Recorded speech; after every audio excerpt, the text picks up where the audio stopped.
Queridos amigos, hermanos, personas interesadas, continuamos en este análisis de Tesalónica y nos vamos a la segunda carta de Tesalonicenses, sin más ni más.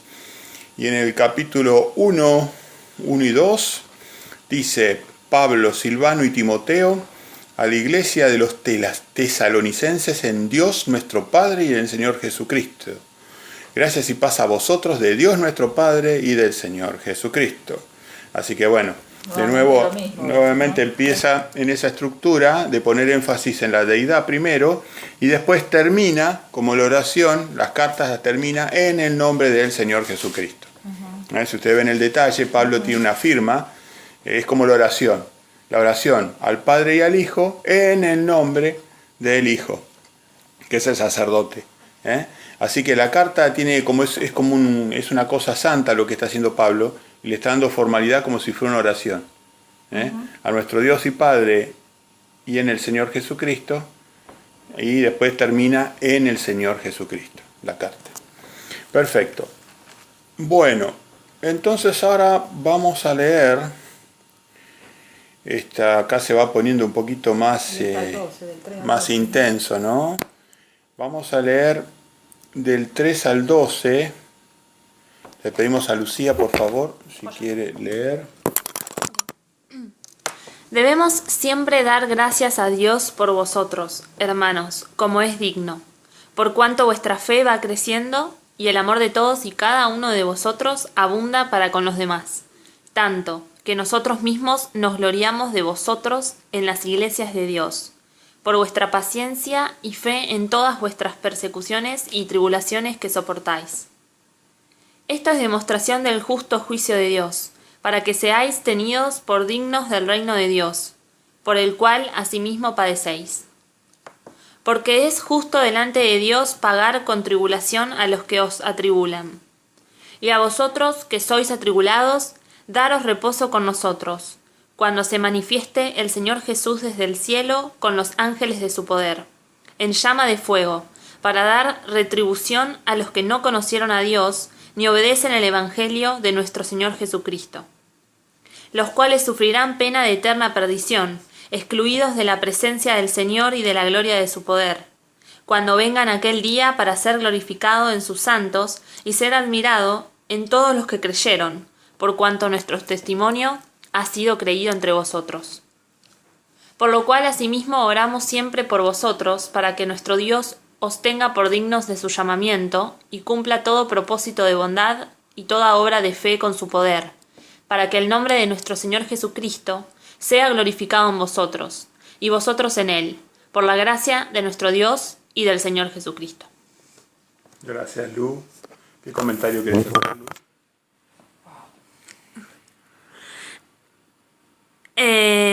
Hay algo que leí que no sé si entendí bien, que dice...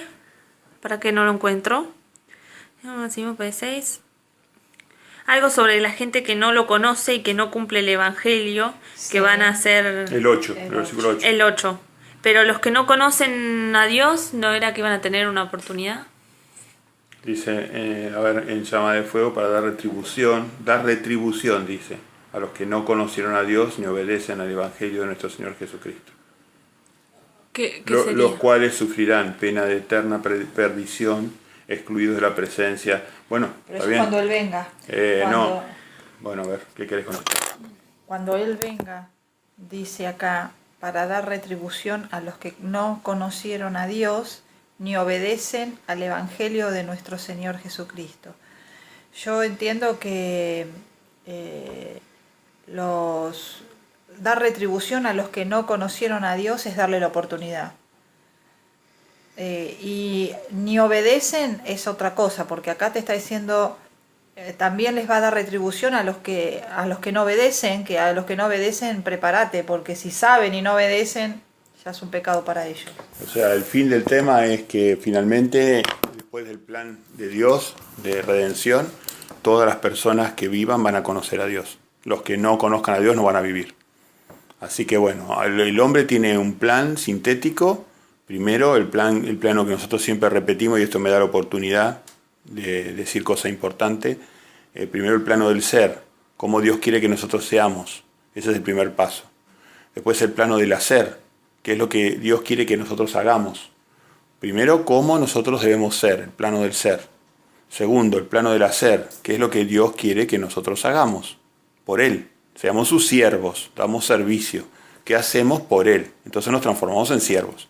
Antes no somos siervos. Pero primero tenemos que ser santos. Bueno, segundo, hacer lo que Él quiere, ser sus siervos, plano del hacer. Y por último, el plano de conocer a Dios, conocer cómo es su carácter, cómo es su temperamento, cómo es Dios, conocerlo a Dios. Si vos no conoces a Dios, no podés entender el plano profético. No podés entender el plano profético.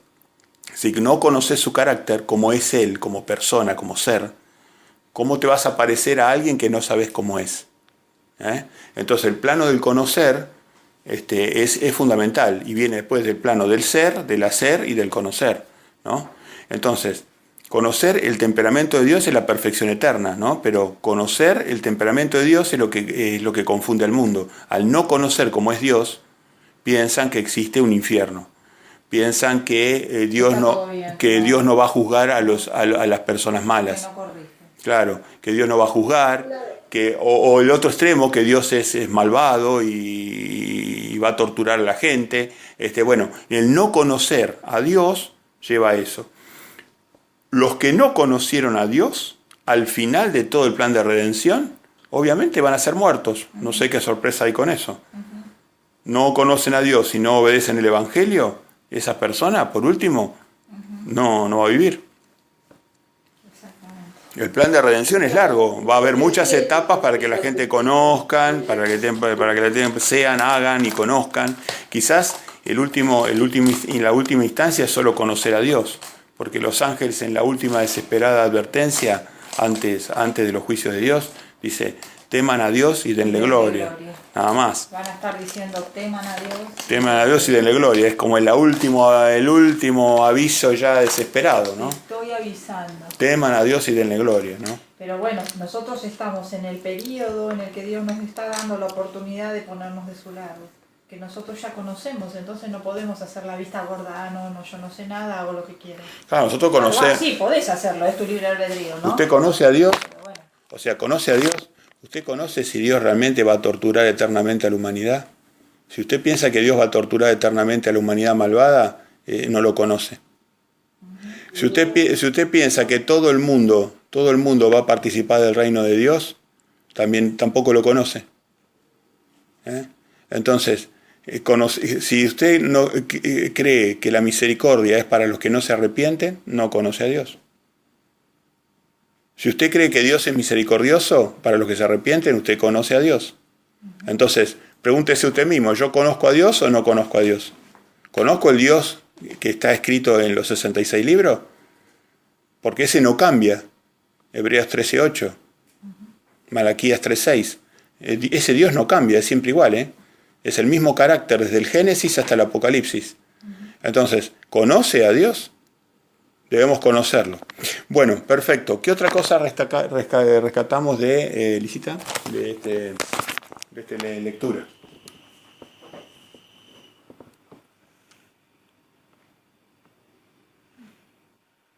No, nada, ya se dijo todo. Es el juicio de Dios. Juicio de Dios. El juicio de Dios, sí. Muy bien, muy bien. Ángel, ¿algo que quieras consultar o algo que quieras rescatar de esta lectura? No. Bueno, gracias igual.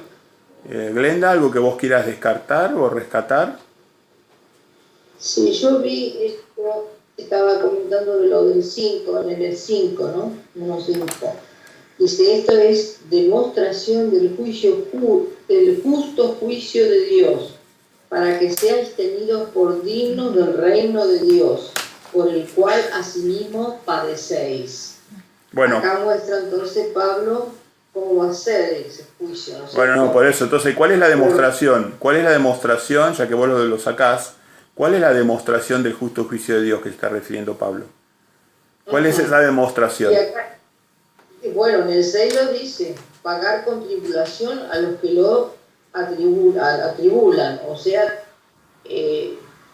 al que cree en Dios y lo sigue, va a ser atribulado, ¿no es cierto? Esa es la mitad del Entonces, asunto. ¿Cuál es la demostración del justo juicio de Dios que marca Pablo?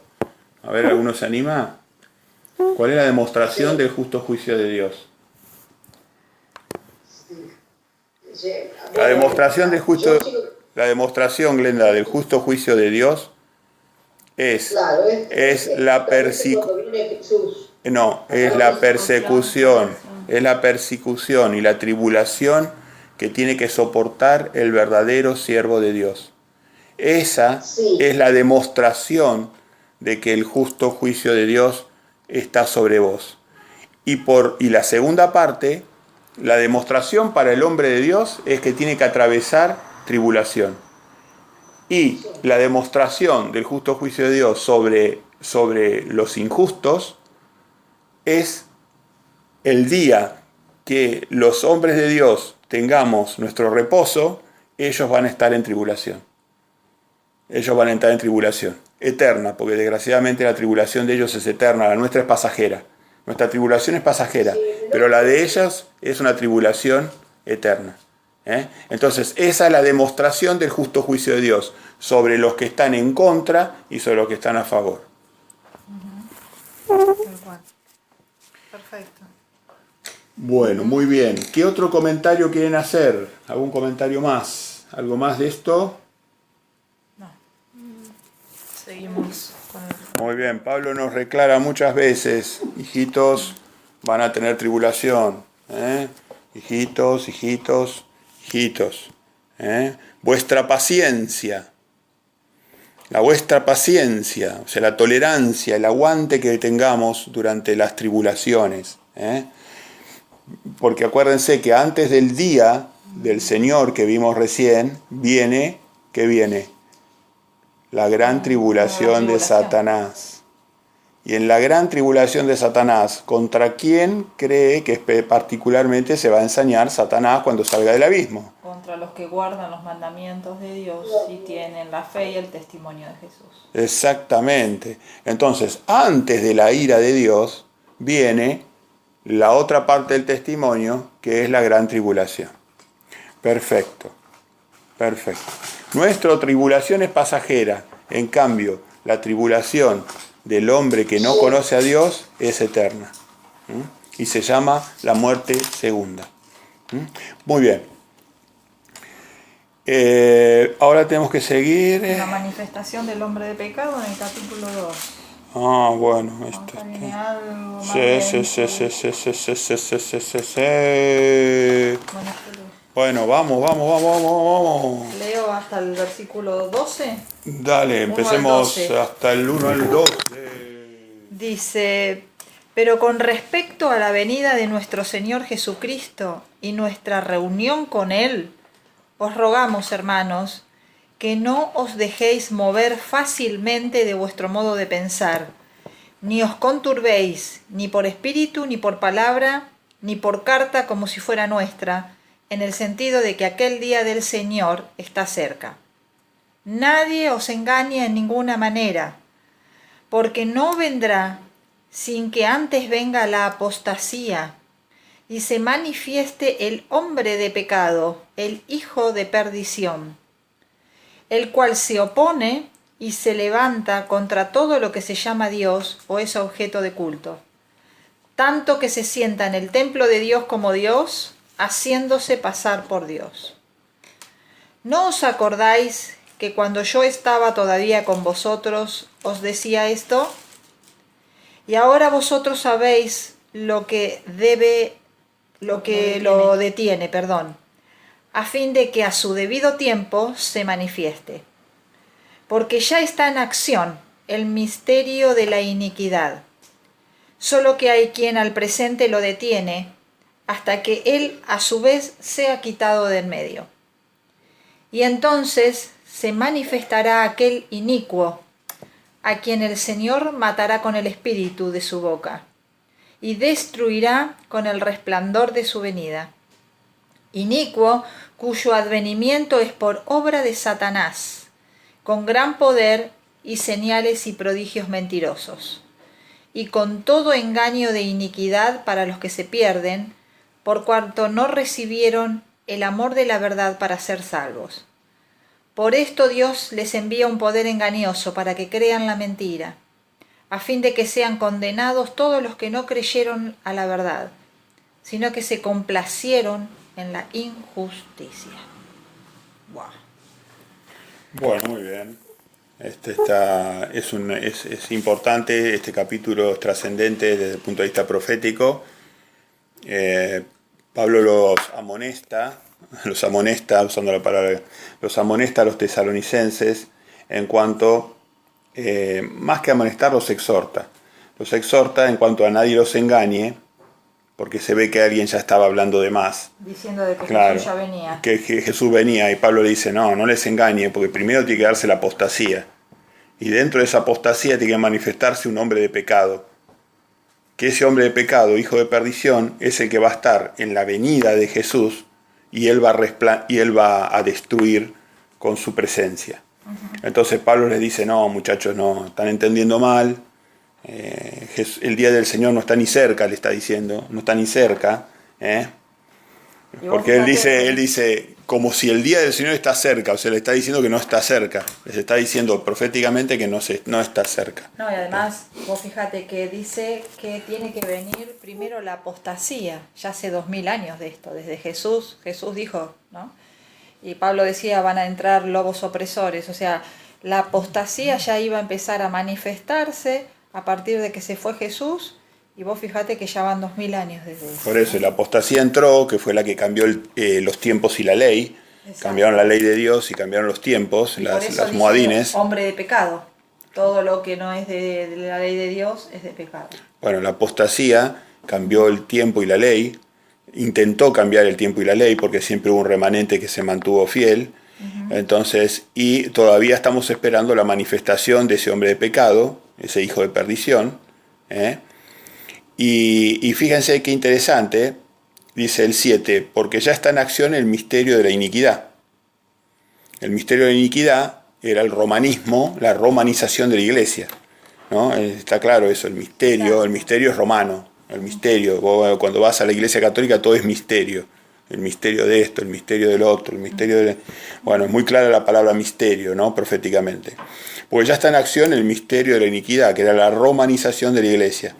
Solo que hay quien al presente lo detiene, o sea, eran ellos que estaban muriendo para detener la romanización. Pero cuando iban a desaparecer ellos, se iba a infiltrar directamente. Claro, y eso sucedió. La romanización se iba a hacer total. Para el siglo IV ya estaba totalmente pervertida la iglesia. Totalmente, en el siglo III ya estaba totalmente... Sí, en el siglo III se conforma ahí la iglesia católica. Ya los filósofos cristianos griegos, San Agustín de Hipona, por ejemplo, uno de los más importantes, San Agustín de Hipona, San Anastasio, o sea, bueno, San entre comillas, ¿no?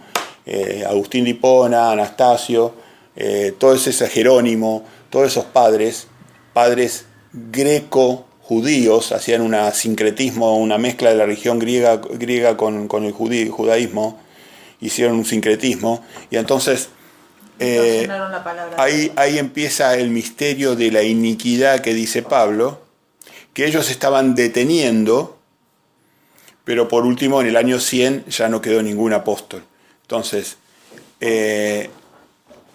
y dice, este misterio de la iniquidad que está ahora, la romanización de la iglesia, dice, hasta que a su vez se ha quitado de medio. Qué curioso eso, ¿no? Porque dice, hasta que se ha quitado del medio. ¿Por quién lo va a quitar del medio a la romanización? La misma presencia de Jesús. No. El inicuo, el hombre de pecado. Perfecto, sí, entonces, el inicuo, el hombre de pecado, va a quitar de en medio al misterio de la iniquidad. Exacto.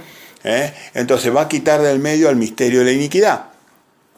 Entonces esto todavía no sucedió. Y ese inicuo, ese cuerno pequeño de Daniel 11, si mal no recuerdo, sí. El cuerno pequeño de Daniel 11, y el cuerno pequeño también está, empieza en Daniel 7, si mal no recuerdo, sí, 25, Daniel 7, 24, 25. En Daniel 7, en Daniel 11 van a ver este misterio de la iniquidad. y cómo de él surge un cuerno, de ese misterio de la iniquidad, surge un cuerno, que es este inicuo, este hombre de pecado, ¿no? Que decía Jesús que a él no lo reconocieron, pero que el que venía en su propio nombre, a ese sí iban a reconocer. Este que viene en su propio nombre va a destruir Yeshua cuando venga en presencia con el resplandor de su venida. Así que este inicuo va a tener gran poder y señales y prodigios mentirosos, y entonces le van a atribuir el poder de un Dios, y la humanidad que se marque con la marca de la bestia, con el 666, que está explicado en Apocalipsis capítulo 13. Si usted quiere leer un poquito más del 666, de la marca del inicuo lea Apocalipsis capítulo 13. Va a venir con poder, con señales, con prodigios mentirosos, o sea, va a hacer milagros y la gente se va a rendir ante esos milagros sin preguntarse si son verdaderos o son falsos los milagros, si son mentirosos o si vienen del poder de Satanás.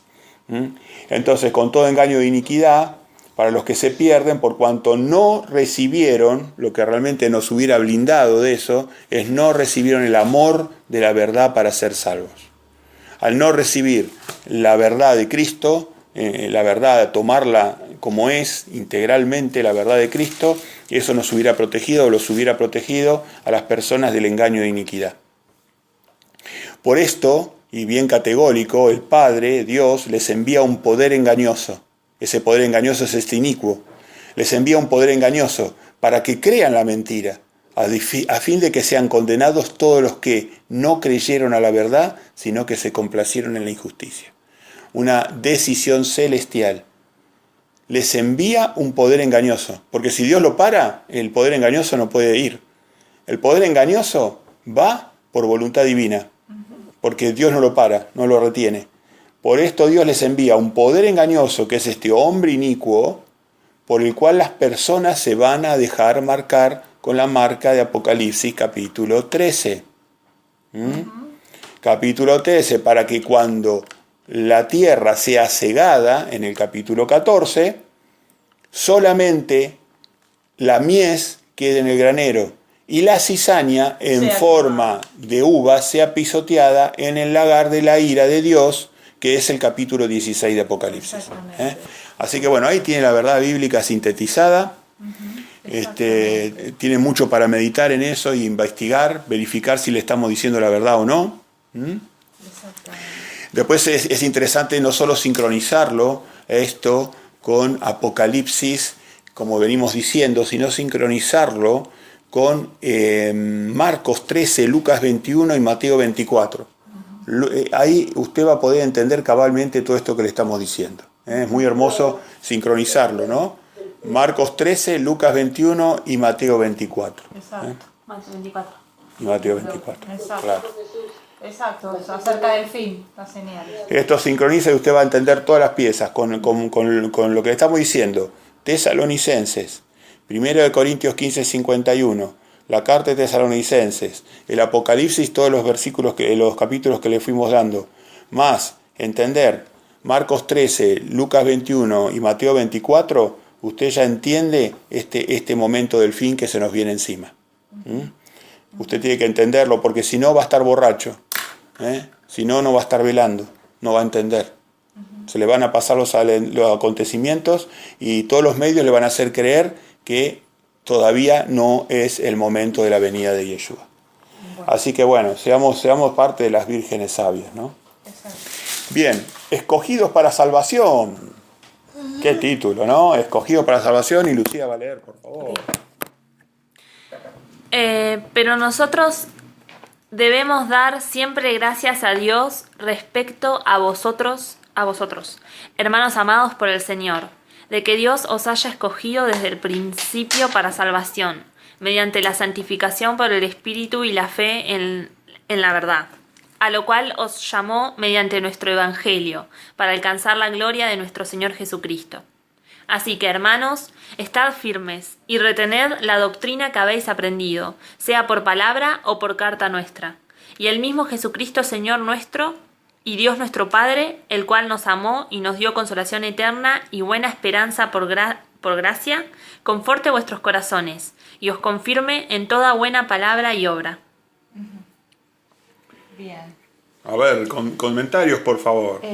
Acá yo lo que quería comentar es lo que dice el versículo 13. El versículo 13, que dice que Dios nos escogió desde el principio para salvación, mediante la santificación por el Espíritu y la fe en la verdad, ¿no? O sea, esto es importante tener en cuenta, que lo que nos santifica a nosotros es el Espíritu de Dios, que viene a nosotros a ayudarnos. Nosotros mismos es muy difícil. Dios, mediante su Espíritu, nos hace ver qué son las cosas que nosotros tenemos que cambiar. Obviamente que uno, cuando lee los mandamientos, se arrepiente, ¿no? Sabe en qué falló. Pero después, nosotros como seres humanos imperfectos, muchas cosas debemos limpiar en nuestro templo físico y espiritual, de nuestra cabeza, de nuestros pensamientos, de nuestro accionar. Y es ahí donde interviene el Espíritu. Tal vez a alguno le suena, no sé, como una cosa rara, misteriosa, porque no ha recibido a Cristo todavía en el corazón. Pero cuando uno se entrega de corazón a Cristo y lo recibe, Jesús empieza a trabajar con uno en el espíritu de uno. Y empieza a mostrarle aquellas cosas que están en contra del camino de Dios, aquellas cosas que Dios aborrece, aquellas cosas que Dios detesta. Muy claro lo que dice Cristina, me suscribo totalmente. La parte segunda del versículo 13 dice la santificación por el Espíritu y la fe en la verdad. Uno empieza santificándose por la palabra nos empieza santificando, pero Jesús termina la obra en el Espíritu. Exacto.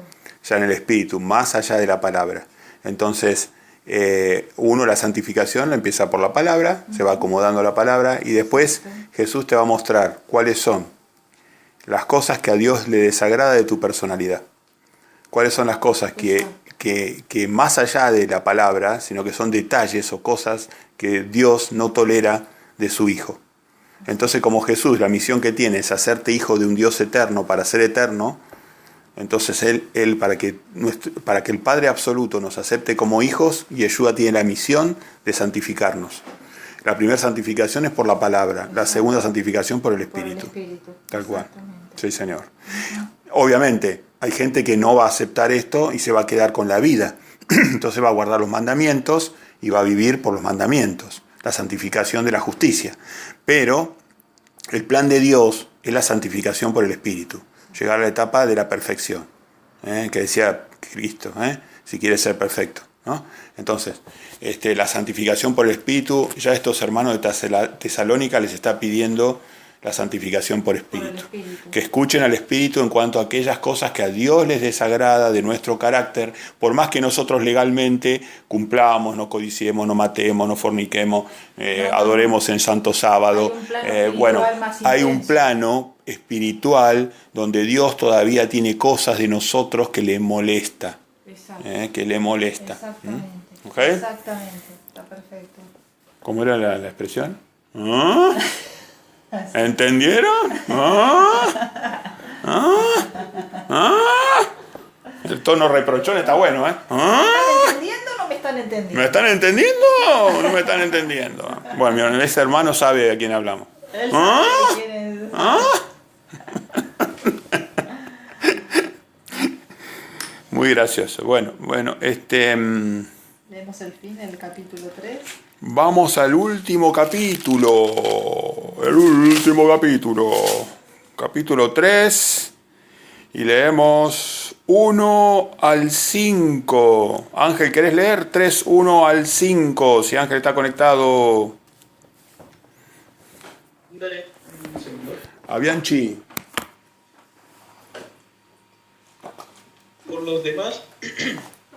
Por los demás, hermanos, orad por nosotros, para que la palabra del Señor corra y sea glorificada, así como lo fue entre vosotros, y para que seamos librados de hombres perversos y malos, porque no es de todos la fe, pero fiel es el Señor, que os afirmará y guardará del mal. Y tenemos confianza de respecto a vosotros en el Señor, en que hacéis y haréis lo que os hemos mandado. Y el Señor escamine vuestros corazones al amor de Dios y a la paciencia de Cristo. Gracias, Ángel, muchas gracias. Qué lindas palabras. La palabra del Señor corra y sea glorificada. ¿Se acuerdan? La palabra del Señor corra, a ser discípulos, predicar. Y sea glorificada, a ser discípulos.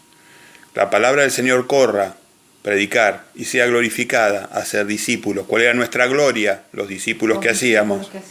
Entonces, la palabra tiene que correr, tiene que llevarse. Y entonces uno va a ser glorificado en los discípulos o en las ovejitas que Dios vaya agregando a nuestros graneros, a nuestros corrales. Bien, perfecto. Y después, y nosotros tenemos confianza, en el versículo 4, respecto a vosotros en el Señor, en que hacéis y haréis lo que os hemos mandado, que sean obedientes. La obediencia, perdóname, como dice el versículo 3, el Señor os confirmará y guardará del mal. El Señor os afirmará y guardará del mal. Entonces, fiel es el Señor que os afirmará y guardará el mal. Quiere decir que el hombre de Dios iba a tener tribulación, pero que Dios nos iba a guardar del mal. O sea, esa es la garantía, ¿no? Cuando veíamos en la vida de Yeshua, por ejemplo, cuando Herodes, el loco ese del rey Herodes, se enteró de que Yeshua había nacido a través de los sabios del Oriente, se enteró y maliciosamente mandó a matar a todos los niñitos, a todos los bebés de Belén. Entonces, ¿qué hizo el ángel de Jehová? ¿Qué hizo el ángel? El ángel avisó a José, al papá carnal, le avisó de que la mamá y el bebé tenían que irse para Egipto. Entonces, ¿qué hizo Jehová? Los libró del mal. Lo mismo va a pasar con nosotros. Dios no nos puede evitar que Satanás haga su movimiento dentro de su libre albedrío. Satanás va a hacer su movimiento, pero Dios nos va a librar del mal. En la medida que quede, dice acá Pablo, que seamos obedientes. Exacto. Porque José fue obediente. Cuando el ángel le dijo, tenés que salir ya con lo puesto, porque Herodes viene a matar al niño. Entonces salió automáticamente. Entonces acá se ve el cumplimiento de lo que dice.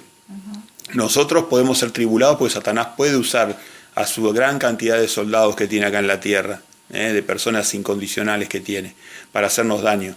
Pero Dios siempre nos va a librar. Esa es la garantía que tenemos nosotros. ¿Alguna duda con respecto a esto que dije? No, ninguna. Maravilloso. Muy bien. Bueno, lo que sigue, el deber de trabajar, ya lo habíamos analizado. ¿Perdón? No, que me gustó lo último que dice 3.5. Y dice, y el Señor examine nuestros corazones al amor de Dios y a la paciencia de Cristo. Así que fíjate cuánta paciencia nos tiene que tener de las cosas que a veces hacemos mal. ¿Qué te parece? Si no nos tiene paciencia, si no nos tuviera paciencia, estamos fritos. No, tremenda paciencia. Tremenda paciencia. Cuando va trabajando, como decimos en el plano espiritual, que tiene una paciencia, papá. Mamita, Qué paciencia, qué paciencia. 55.000 veces nos dice las mismas cosas y pacientemente nos corrige. A veces nos da un sopapo también. Y bueno, y la paciencia, y vuelve sobre el tema, Bueno, entonces, la santificación por el Espíritu. Bueno, y ahora vamos a concluir con los últimos pasajes, con el subtítulo El deber de trabajar y la bendición final. Vamos a ver el deber de trabajar. Le pedimos a Cristina, por favor, que lo lea. Ok. Pero os ordenamos, hermanos, en el nombre de nuestro Señor Jesucristo, que os apartéis de todo hermano que ande desordenadamente, y no según la enseñanza que recibisteis de nosotros, porque vosotros mismos sabéis de qué manera debéis imitarnos. Pues nosotros no anduvimos desordenadamente entre vosotros, ni comimos de balde el pan de nadie, sino que trabajamos con afán y fatiga día y noche, para no ser gravosos a ninguno de vosotros. No porque no tuviésemos derecho, sino por daros nosotros mismos un ejemplo para que nos imitaseis. Porque también cuando estábamos con vosotros, os ordenábamos esto: si alguno no quiere trabajar, tampoco coma. Porque oímos que alguno de entre vosotros andan desordenadamente, no trabajando en nada, sino entremetiéndose en lo ajeno.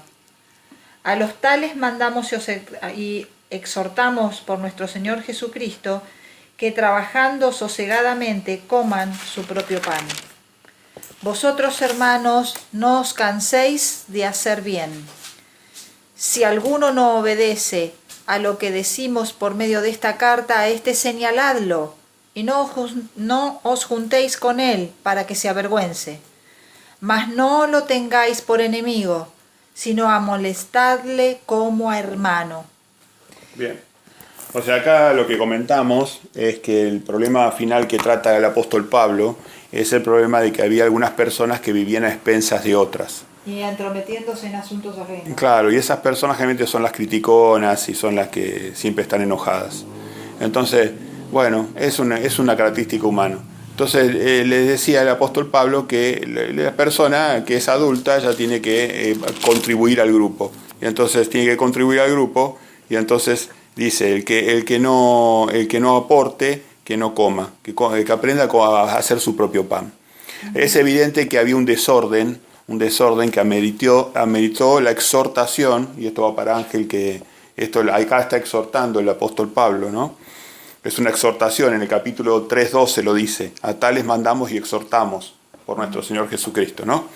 Entonces ahí está exhortando a que separen a aquellas personas que no se ajustan a un orden de necesidad, que es que todos tienen que contribuir en la parte material. Que no sean carga de pocos, sino que todos aporten materialmente para que todos también pudieran predicar y dedicarse en primer lugar al reino.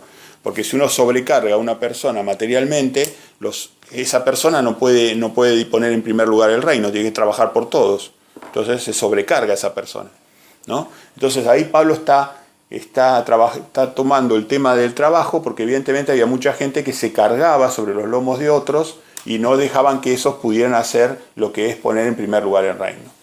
Así que bueno, Pablo puso en su lugar a esa gente. Dice que hay que señalarlo y que no hay que juntarse con él para que sienta vergüenza, dice, ¿no? O sea, hacerle ver de que el camino que está tomando no es bueno, que tiene que corregirse, que tiene que actuar ordenadamente. Pero dice que no lo tengas como enemigo, sino que lo tenés que amonestar como un hermano tuyo que es, lo tenés que ayudar a rescatarlo. Sí, es decir, yo veo acá una cosa muy presente, que es mucha gente usa el evangelio como una excusa para no trabajar. Exactamente. Y otros usan al falso evangelio también como una excusa para poner en primer lugar el trabajo. O sea, ni una cosa ni la otra. Claro. No podemos dejar de trabajar y no podemos poner en primer lugar el trabajo, sino tenemos que poner en primer lugar el reino y su justicia. Y todas las demás cosas se van a ordenar ordenadamente en nuestra vida. Bendición final. Sí, Glenda, ¿qué querés decir? Sí, no, es que me acordaba del texto que dijo Jesús, que no podíamos amar a dos amos, ni a Dios ni a las riquezas. Si amamos a Dios, Claro. Claro. odiamos la riqueza, y si amamos la riqueza, odiamos a Dios. Claro. El cristiano no debe trabajar para la riqueza material. Trabaja para la suficiencia material, que es distinta a la riqueza material, ¿no? Salomón también lo dijo. Dice, el dinero para una protección. Ajá.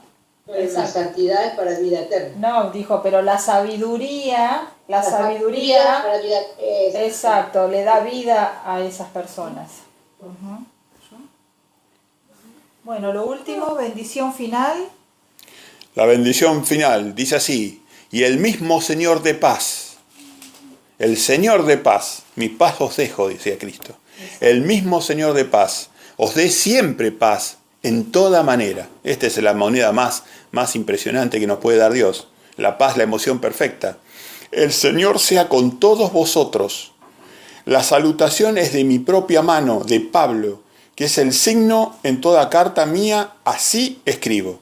La gracia de nuestro Señor Jesucristo sea con todos vosotros. Amén. Amén. Esa es la firma de Pablo. Amén. La gracia de nuestro Señor Jesucristo sea con todos vosotros. Amén. Amén. Él empieza las cartas dando honor a Dios y a su Hijo y cierra la carta en el nombre de su Hijo. Esa es la firma de Pablo, que es la firma de Dios, porque es lo que Dios explicó en Mateo 6:9, Juan 14:14, donde explica cómo se debe orar ante Dios. Exacto. Perfecto, queridos hermanos, amigos, personas interesadas. Bueno, nos gustaría saber de ustedes, conocerlos, que vayan dando los pasos. Si algún hermano ha aceptado la doctrina sana y quiere integrarse a nosotros en el estudio de la palabra, también lo invitamos que se conecte con nosotros. Así que bueno, o si tienen dudas o necesitan ayuda en la interpretación de alguna parte bíblica y nosotros podríamos ser de ayuda, quedamos disponibles. Tienen todos los medios electrónicos para contactarse con nosotros, así que en la brevedad posible los atenderíamos. Así que bueno, vamos a terminar esta reunión, una oración que le pedimos a Ángel si la puede hacer, y yo la voy a terminar. Adelante, Ángel.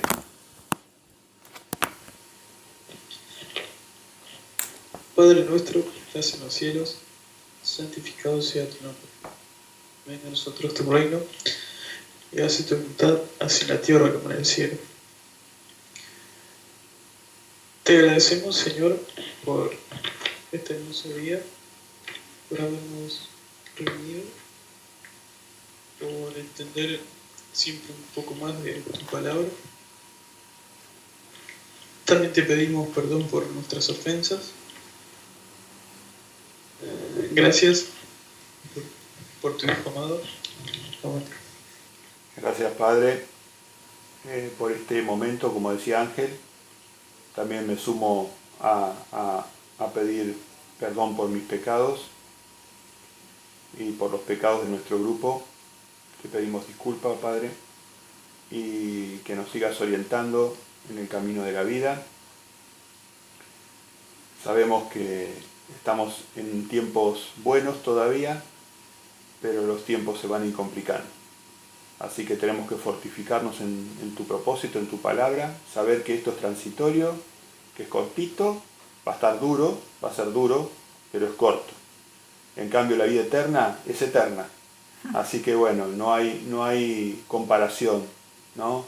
Los santos los apartados tenemos que pasar este momento duro que se viene. Ahora, después el premio es inconmensurable. Así que concentrándonos en eso, concentrándonos en la oración, concentrándonos en tu palabra, concentrándonos en salvar a otros, a ser discípulos, estamos blindados en el Espíritu Santo. Así que sabemos, Dios, que tú nunca nos vas a dejar ser probados más allá de lo que podamos tolerar, y que nos vas a apartar de aquellas cosas que no están destinadas para nosotros. Así que confiando plenamente en tus designios, te decimos feliz sábado en el nombre de tu Hijo amado, Yeshua. Amén. Amén, Señor. Muy lindo. Un hermoso estudio, la verdad que me encantó. Me encantó. Fue un alimento sólido.